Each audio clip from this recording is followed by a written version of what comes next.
Brought to you by GTA, your island, your network. Accused murder suspect Mark Torre Jr.'s memory has been in the spotlight, the former GPD officer confirming on the stand that he does not remember everything that happened the night Officer Bert Piolo was shot. But he did say in court that he didn't pull the trigger. The defense then calling up forensic psychiatrist Dr. Pablo Stewart to back Torre Jr.'s testimony that he blacked out. My feeling is that it's impossible to determine. It's listening to Dr. Stewart. He spoke with some assurance. That was his finding. Today, another twist in the case after the prosecution brings forth Hawaii-based forensic psychologist Dr. Dennis Donovan to speak out against Dr. Stewart's findings.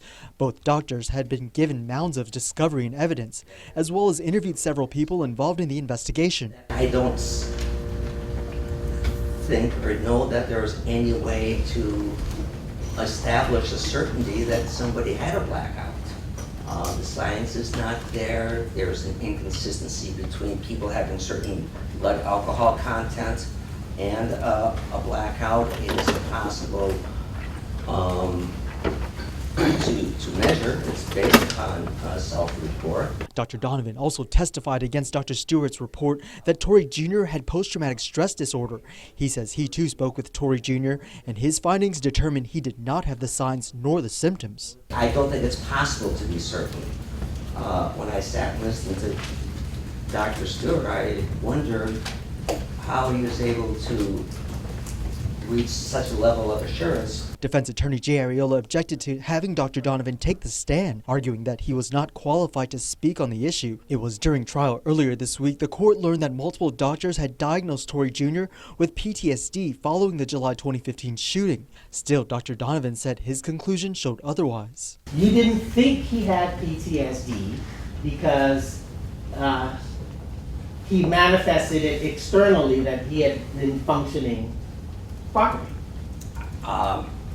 I didn't get PTSD because he said he didn't have symptoms consistent with PTSD and he didn't have signs consistent with significant problems. And the prosecution's final witness, Officer Piolo's wife, Mika, who spoke about one of the last photos her husband took with their children. It's of my husband and our kids. Who are the children there? Jaden, Zaven, Alana, and Isaias. The last bit of testimony the prosecution had the jury listen to before closing out its rebuttal witness list. Closing arguments are set to start Monday morning. Reporting for Guam's News Network, I'm Nick Delgado. Good morning, Doc. Good morning. Showing in front of Brought to you by GTA, your island, your network.